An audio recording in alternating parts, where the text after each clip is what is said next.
साहब, क्या लग रहा है? सबसे पहले यही कि जो बोर्ड ऑफ पीस बन रहा है उसमें 9,000 करोड़ जो है वो कहा है कि इसकी सदस्यता के लिए 9,000 करोड़ चाहिए।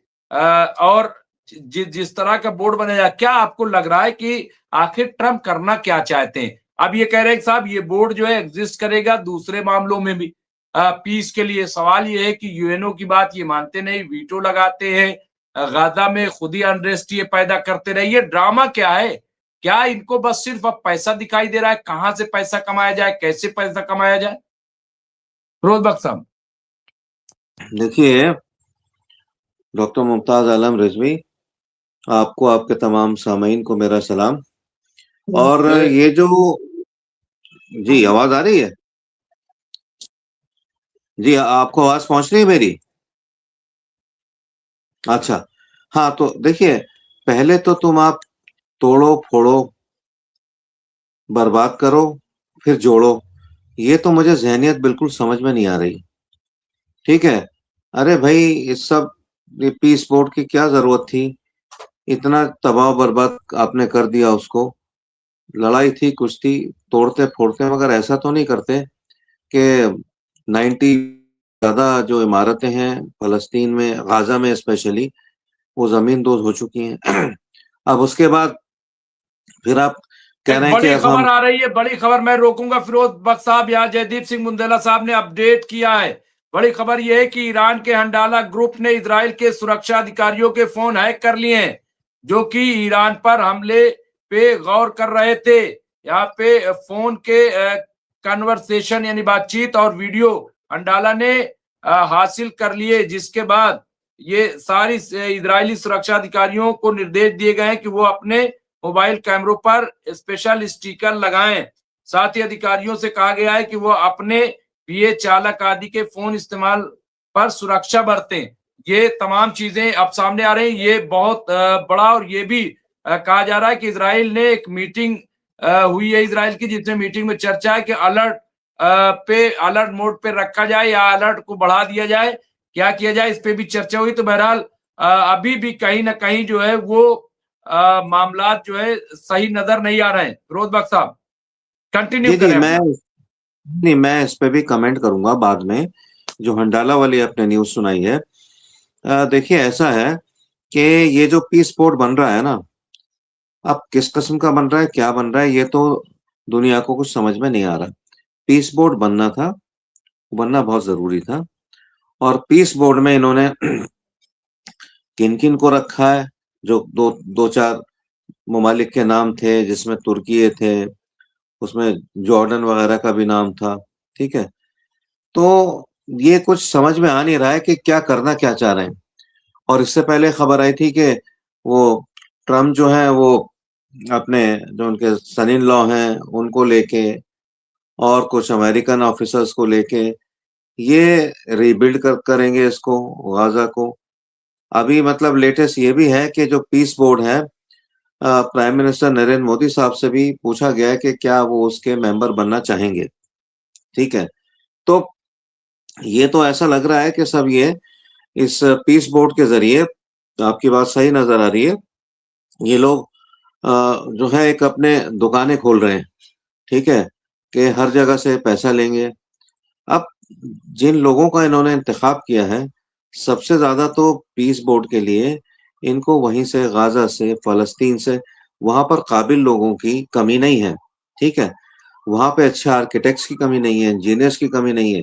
आज भी बावजूद इसके कि 6-7 लाख लोग फलस्तीन गाजा के मारे गए हैं, बावजूद इसके आज भी वहां लोग मौजूद हैं जो इसको कर सकते हैं। लेकिन यह है कि ये गाजा के बहाने अपना जो है पैसा भी बनाना चाह रहे हैं और ये भी दिखाना चाह रहे हैं कि हम कुछ कर रहे हैं। गाजा का मामला एक आध 5-7 साल में कंट्रोल में नहीं आएगा, 15-20 साल मिनिमम वहां लगेंगे। जिस जिस तरीके की इन्होंने बर्बादी करी है वहां पे।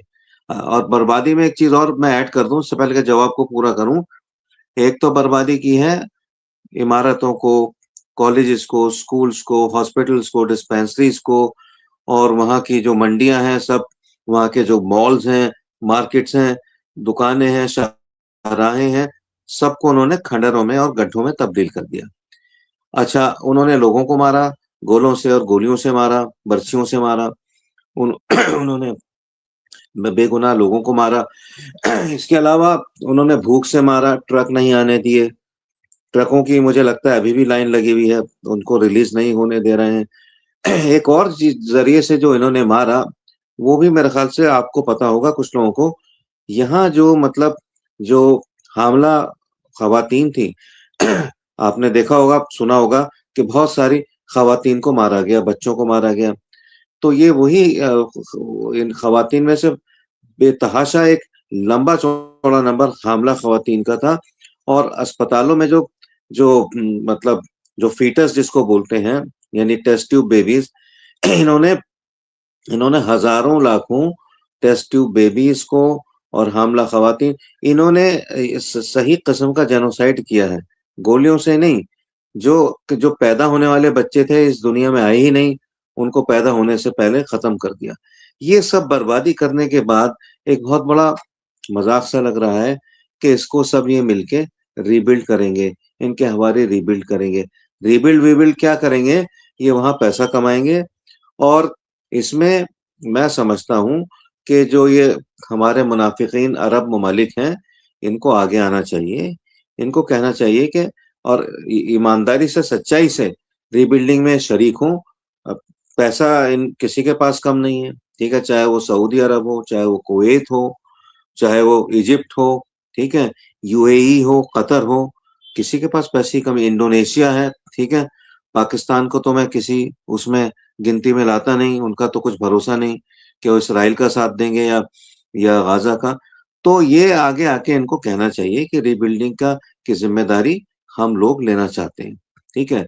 और इसमें हिंदुस्तान को भी आगे बढ़कर कहना चाहिए कि हिंदुस्तान के पास भी एक से एक बढ़िया टेक्नोलॉजी है। तो ये सब जो है, मुझे तो बड़ा अजीबो-गरीब ड्रामा महसूस हो रहा है। पहले तोड़ो। और एक मैं आपको चुटकुला सुना दूं, बात थोड़ी सी लंबी हो रही है, लेकिन सुनिए। एक दफा ऐसा था, ये मैं हमदर्द दवाखाना लाल कुआं पुरानी दिल्ली में हुआ करता है, ठीक है, उसको हमदर्द वेलनेस बना दिया। तो मैं बचपन में था, तो अक्सर हमारी वालदा जो है डॉक्टरों की दवाओं से बचती थी, वो हकीमी दवाएं करती थी, तो मैं वहां से दवाएं लाता था। तो पहले एक ऐसा फ़ोन होता था, उसमें मेरे ख़्याल से 10-20 पैसे डाल के या ₹1 डाल करके फ़ोन किया जाता था। आप वो सिक्का डालिए और नंबर डायल कीजिए। तो मैंने देखा वहाँ के एक कॉर्पोरेटर थे, नाम नहीं लूँगा, वो मेरे बड़े अच्छे जानकार हैं। तो वो कॉर्पोरेटर फ़ोन पे आए। उन्होंने ये कहा कि अरे भाई ऐसा करो, किसी को हुक्म दिया कि ऐसा करो, आपके फलाँ-फलाँ खंबा है बिजली का, उसके नीचे आप गड्ढा खोद दो और अच्छे से गड्ढा खोदो, लोग ये समझेंगे काम चल रहा है, काम शुरू हो गया है, ठीक है? और उसके बाद 1 आध रोज़ के बाद उसी गड्ढे को भर दो। लोग इसमें आ जाएँगे कि हाँ भाई काम हो रहा है। यही काम इसराइल और उसके हवारी अमेरिका, ट्रम्प, ये सारे लोग जो हैं कर रहे हैं गाज़ा में।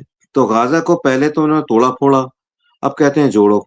ये मेरी बात मेरी नाक़िस सी जो अक़ल है, बहुत ही महदूद सी, मेरे पल्ले नहीं पड़ रही। अगर आपके कुछ समझ आता है डॉक्टर मुमताज़, तो आप समझाइए। देखिए, मैंने शुरू में ही यही कहा था कि इनकी मंशा जो है कुछ अलग दिखाई दे रही। हमारे साथ राशिद रिजवी साहब भी जुड़ गए हैं। मैं उनका इस्तकबाल करता हूँ। Advocate Rashid Rizvi senior political analyst हैं, माहिर तालीम, माहिर कानून और मिडिल ईस्ट पे बड़ी गहरी नज़र रखते हैं, बहुत अच्छा तज्ज़िया पेश करते हैं। राशिद रिजवी साहब, जिस तरह से peace of board of peace जो बन रहा है और वो गाजा के हवाले से ही है, लेकिन अब कह रहे हैं उसका दायरा बढ़ेगा। 9,000 करोड़ रुपया इसकी जो है वो फीस है। हमारे पीएम को भी दावत दी गई, लेकिन ये है क्या? बोर्ड ऑफ पीस का क्या मतलब क्या है? और 9,000 फीस, क्या ये तिजारत का कोई धंधा है या इसके पीछे क्या है? और इसे गाजा से क्यों शुरू किया जा रहा है? यानी ये होगा कि पहले मारेंगे, उसके बाद जो है वो वहां पीस लाएंगे। हाँ, मतलब पहले तबाह करेंगे फिर पीस लाएंगे अपने हिसाब से, ये किया जाएगा। वो हमारे यहाँ जैसे इन्होंने मिसाल दी फिरोज बख्श साहब ने, हमारे यहाँ भी एक बड़ी अच्छी मिसाल है कि मुष्टि मार के गोबर सुगाना। हमारे यहाँ चुहिया को मार देते थे बच्चे और उसके बाद कहते थे गोबर सुंगा दो तो ये जिंदा हो जाएगी। इस तरह की बातें होती थी। राशिद साहब। जी मुमताज भाई, आपने देखा होगा कि जैसे बचपन में लोग गुड्डा गुड़िया का खेल खेलते हैं ना, बिल्कुल वही हालात गाजा के हो रहे हैं। खेल रहे हैं डोनाल्ड ट्रंप गाजा के साथ। तो और आपने ये भी चीज देखा होगा कि किसी भी जिले में कोई बड़े अधिकारी आते हैं तो उनका अपना एक एनजीओ होता है। उस एनजीओ की चीफ उनकी पत्नी रहती है या उनकी माता या उनके पिता कोई रहते हैं और उस पे वो काम करना चाहते हैं, बताते हैं कि हमारा एनजीओ है, आप लोग जुड़िए। तो अधिकारी से कुर्बत रखने के लिए, अधिकारी से नजदीकी रखने के लिए बहुत से लोग उस एनजीओ से जुड़ जाते हैं और उसमें पैसा भी देते हैं। तो इसको कहते हैं चाटुकारी पद्धति, और यही चाटुकारी पद्धति करवा रहे हैं डोनाल्ड ट्रंप। वो इसीलिए सबको बोल रहे हैं कि आइए जुड़िए, खुला ऑप्शन है। और 9,000 वो तो टैरिफ भी लगा देंगे, या तो कह देंगे कि हम टैरिफ लगा रहे बढ़ा रहे हैं, अगर नहीं मानोगे वो कुछ भी कर सकते हैं। नहीं, इसको ऊपर टैरिफ वाला नहीं चलेगा मैटर। वो तो हमारी, उससे अमेरिका का नुकसान क्या है? हमारा इंटरेस्ट है, हम नहीं जाना चाहते, उससे अमेरिका का नुकसान क्या है? बस ये है कि इसमें लोग जोड़ेंगे। मैं आपसे कह रहा हूं ना, छोटे मुल्कों के लोगों को ये जोड़ेगा और जोड़ने की कोशिश करेगा। नहीं तो जो 9,000 करोड़ रुपए देगा वो जोड़ेगा, और 9,000 करोड़ वही देगा जिसको गाजा से फायदे लेने होंगे। अब गाजा से फायदे किसको है ये भी आप जानते हो, ये भी आपको पता है। गाजा का फायदा उठाएगा कौन? गाजा का फायदा यही लोग उठाएंगे। और इसमें आप देखिएगा, इसमें इजरायलियों को भी घुसेड़ा जाएगा, अमेरिकन भी घुसेंगे इसमें, और वहां पर अपना टाउनशिप प्लानिंग और होटल बीच सब करेंगे ये लोग। ये इसको एक आयरलैंड की तरह दिखाएंगे कि गाजा एक आयरलैंड है, और इस आयरलैंड में आप आइए, घूमिए, और गाजा के लोग वहां पर काम करेंगे। ये होटल बनाएंगे तो ये लोग वेटर रहेंगे, शेफ रहेंगे, यही लोग सफाई कर्मी रहेंगे, यही लोग काम करेंगे। सारी प्लानिंग, सारी पॉलिसी डोनाल्ड ट्रंप ने पहले से तैयार करके रखी है। जबकि इजराइल के जो इनके रक्षा मंत्री हैं, इसराइल कॉट, ये इस प्लान को लेकर के काफी उसने नाराजगी जाहिर की है। उसने ये चीज कही है कि हमको ये प्लान जो है पसंद नहीं है, हमको पूरा गाजा चाहिए। और जो इन्होंने ऑफर किया है इजिप्ट को और टर्की को, टर्की तो पहले से आने को बेकरार है, टर्की तो फौरन दे देगा। और डोनाल्ड ट्रंप इजिप्ट से कहेंगे वो भी दे देगा, डोनाल्ड ट्रंप जॉर्डन से कहेंगे वो भी दे देगा। तो 6-7 देश ऐसे हैं जो इसको पैसा देने को तैयार हैं। वो खाली इनके मुंह से उनका नाम निकलने का इंतजार कर रहे हैं कि फोन करके कह दें, एक कॉल की वेट में बैठे हुए हैं ये कि उधर से फोन आए, यहाँ से पैसा दें इनको। तो मुमताज भाई, ये जो स्थिति गाजा की है ये अभी भी हमको सुलझती नजर नहीं आ रही है। गाजा के ऊपर आप सारे नियम बना रहे हो, लेकिन गाजा वालों की राय नहीं ले रहे हो। सब अपनी आप मनचाही चीजें थोपते जा रहे हो, अपनी इच्छाओं को, अपने एक्सपेरिमेंट को, अपने ख्वाहिशात को आप गाजा के ऊपर थोप रहे हो। क्योंकि गाजा के लोग क्या चाहते हैं कि आपने कभी जानने की कोशिश नहीं की कि गाजा के लोग क्या चाहते हैं। कभी आप गाजा के जमीन पे कदम नहीं रखे कि आप गाजा की जमीन में कदम रखो, उनके हालात को देखो, वो किस तकलीफ में है। इजराइल को तो आप रोक नहीं पाते हो। इजराइल को आप कहते हो कि वो जो कर रहा है सही कर रहा है, अपने सुरक्षा के लिए कर रहा है, और ईरान जो कर रहा है वो जेनोसाइड है। इजराइल जो कर रहा है वो जेनोसाइड नहीं है, ईरान जो कर रहा है वो जेनोसाइड है। तो मुमताज भाई, ये जो हालात वर्ल्ड ऑर्डर के बना रहे हैं डोनाल्ड ट्रंप, ये बहुत डिस्टर्ब करेगा। मैं आपको बता रहा हूं कि वही हालात है कि जो ताकतवर होगा वो कमजोर को मारेगा। पहले तो किसी तरीके से प्रेशर बना करके, लॉलीपॉप दे करके, बहला फुसला के जो बड़े देश होते थे पड़ोसी छोटे देशों से अपना काम चला लेते थे वो। अब तो डायरेक्ट कब्जा करने की बात आने लगी है। डायरेक्ट आप देख रहे हो कि डायरेक्ट आप किडनैप कर रहे हो, ये सब हरकतें आप कर रहे हो। तो ये चीजों से अमेरिका की क्रेडिबिलिटी डाउन हो रही है। इससे खाली डोनाल्ड ट्रंप आज है कल नहीं है, डोनाल्ड ट्रंप आज है कल नहीं है, लेकिन नाम तो रहेगा ना कि अमेरिका ने किया।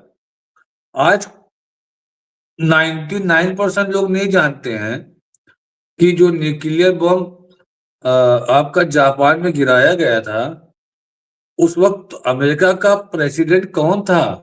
99% लोग नहीं जानते हैं, लेकिन 100% लोग ये जानते हैं कि उस बम को अमेरिका ने गिराया जापान के ऊपर, न्यूक्लियर बम। लोग नाम आएगा अमेरिका का। अब आज से 50 साल के बाद क्या बात होगी कि उसको, मादुरो को किसने अरेस्ट किया, अमेरिका ने उठवा लिया था। वेनेजुएला को किसने डिस्टर्ब किया, अमेरिका ने किया था। ग्रीनलैंड को कौन कब्जा करना चाहता था, अमेरिका करना चाहता था। तो उस वक्त प्रेसिडेंट नाम नहीं आएगा, देश का नाम आएगा। तो जो एक बनी हुई क्रिएटिबिलिटी है इसकी अमेरिका की, वो धीरे धीरे धूमिल होती जा रही है। अब टैरिफ लगा रहे हो, आपने ग्रीनलैंड ने बोल दिया जो मेरे साथ नहीं है उसको मैं टैरिफ लगाऊंगा। अभी आप देखिए ना, जर्मनी ने अपने गिनती के 10 आदमी भेजे थे और जब इन्होंने धमकी दी बुला लिया वापस। उसने गिनती के 10 सोल्जर भेजे थे, वो भी वापस बुला लिए ग्रीनलैंड से, क्योंकि जब उसने टैरिफ की बात कही। तो जबकि जर्मनी के लोग कहते हैं विकसित देश है, संपन्न देश है, लेकिन डर आप देखिए कितना है अमेरिका का उसके अंदर। तो डोनाल्ड ट्रंप लोगों को डरा डरा करके अपना काम निकाल रहे हैं। अमेरिका का फायदा हो चाहे नहीं हो, उनको वो खुद का अपना फायदा देख ही रहे हैं। और जो इनको इनके इलेक्शन में पैसा, बिल्कुल ये सही कह रहे हैं कि